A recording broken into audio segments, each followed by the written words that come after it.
Hi అండి, అందరికీ నమస్కారం. ఈరోజు వచ్చి మీకోసం జాండీర్ 5310 డోజర్ బండి అనమాట. బ్లాక్ ఇంజిన్తో వచ్చిన ఇంజిన్ అనేది తీసుకొచ్చాను. ఈ వీడియో మొత్తం చూడండి. డోజర్ బండి తీసుకోవాలి, అలాగే సెకండ్ హ్యాండ్లో తక్కువ ప్రైజ్లో కావాలి అనుకున్న వాళ్ళైతే వీడియో మొత్తం చూసి దగ్గరలో ఉంటే వెళ్ళి చూసుకోండి. అలాగే మన ఛానల్ నుంచి తీసుకునే వాళ్ళకి కొంత అమౌంట్ అయితే తగ్గిస్తామని కూడా అయితే చెప్తున్నారు. కాబట్టి అది ఎంత ప్రైజ్కి తగ్గిద్ది, అలాగే ఎంత ప్రైస్ చెప్తున్నారు, ఏ లొకేషన్లో ఉంది, ఏ మోడల్ వెహికల్ అనేది తెలియాలంటే వీడియో అనేది పూర్తిగా మిస్ కాకుండా స్కిప్ చేయకుండా చూడండి. అప్పుడే మీకు క్లియర్గా అయితే అర్థమవుతుంది. అలాగే మీ దగ్గర కూడా ఇలాంటి వెహికల్స్ అమ్మాలి, అది కూడా జనాలకి తెలిసే విధంగా తొందరగా సేల్ చేయాలనుకున్నా సరే ఇక్కడ స్క్రీన్ మీద నా నెంబర్ అయితే ఉంటుంది. ఆ నెంబర్కి వాట్సాప్ చేయండి. ఎందుకంటే ఇలాంటి మరిన్ని ఇంకా వెహికల్స్ అనేది మీ ముందుకి తీసుకొస్తూ ఉంటాను. అలాగే మీరు కూడా అమ్మాలి అనుకున్న పంపించండి, తొందరగా సేల్ అయ్యే అవకాశం కూడా అయితే ఉంటుంది అనమాట. ఓకేనా. ఈరోజు మీ ముందుకి జాండీర్లో 5310 బండి అనమాట. ఇది వచ్చేసి సెకండ్ హ్యాండ్లో అయితే అమ్ముతున్నారు. 5310 బండి బ్లాక్ ఇంజిన్తో వస్తున్న డోజర్ బండి అనమాట. ఇది వచ్చేసి 2011లో అయితే తీసుకోవడం జరిగింది. ఆల్మోస్ట్ 13 సంవత్సరాలు అయితే అవుతుందన్నమాట. ఇది 2011 మోడల్ వెహికల్ అనమాట. 2011లో తీసుకున్న వెహికల్ ఆల్మోస్ట్ మనకి 13 సంవత్సరాలు అయితే అవుతుంది. పేపర్లు కూడా అయితే క్లియర్గా అయితే చెక్ చేసుకోండి. ఎప్పుడైనా వెహికల్ కొనే ముందు పేపర్లు కూడా అయితే చెక్ చేసుకోండి, ఉన్నాయా లేవనేది చెక్ చేసుకోండి.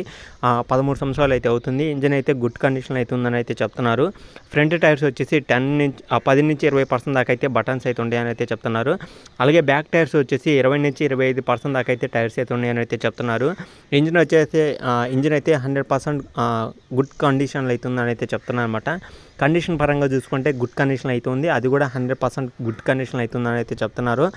ఇంజిన్ ఆయిల్ కానీ, గేర్ బాక్స్ కానీ, స్టీరింగ్, బ్రేకులు, బ్యాటరీ ఎలాంటి ప్రాబ్లం అయితే లేదని అయితే చెప్తున్నారు. కాబట్టి ఒక్కసారి వెహికల్ దగ్గరికి వెళ్ళినప్పుడు వెహికల్ అనేది మీరు ఖచ్చితంగా టెస్ట్ చేసుకోవాలి.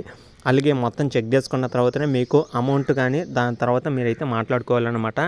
అలాగే బ్యాటరీ కూడా కొత్తది అయితే వేయించామని అయితే చెప్తున్నారన్నమాట. అలాంటి ప్రాబ్లం అయితే లేదు. క్లచ్ ప్లేట్లు కూడా టోటల్ కొత్త అయితే వేయించామని అయితే చెప్తున్నారు.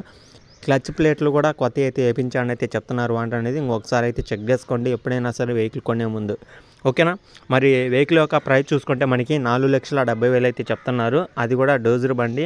4,70,000 అంటే ఫైనల్ అయితే కాదనమాట. మన ఛానల్ నుంచి తీసుకునే వాళ్ళకి కొంత అమౌంట్ అయితే తగ్గిద్ది. అది ఎంత అమౌంట్ తగ్గించి మీరు మాట్లాడాలనుకుంటున్నారో అతను కూడా ఎంత వరకు ఇస్తా అనేది తెలియాలంటే మీరు వీడియో మొత్తం చూసినాక ఓనర్ నెంబర్ అనేది టైటిల్ అయితే ఉంటుంది. మీరు ఆ యొక్క నెంబర్కి ఫోన్ చేసి మీరైతే డీటెయిల్స్ అనేది తెలుసుకోండి. ఇక్కడ స్క్రీన్ మీద కనబడే నెంబర్ అయితే నాదనమాట. దానికైతే ఫోన్ చేయమాకండి. దానికి ఎంత ఫోన్ చేసినా మీకైతే ఉపయోగం లేదు.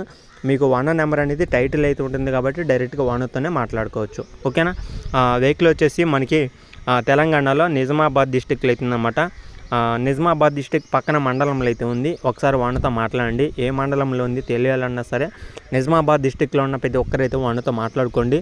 మీకు ఈజీగా క్లారిటీగా మండలం అయితే తెలిసిద్ది. అలాగే వెహికల్ దగ్గరికి వెళ్ళొచ్చు, చెక్ చేసుకోవచ్చు. వెహికల్ అనేది మీకు నచ్చిన వాళ్ళు అయితే ఎవరైనా ఉంటే టెస్టింగ్ చేసుకున్న తర్వాత వెహికల్ అనేది తీసుకోవచ్చు అనమాట.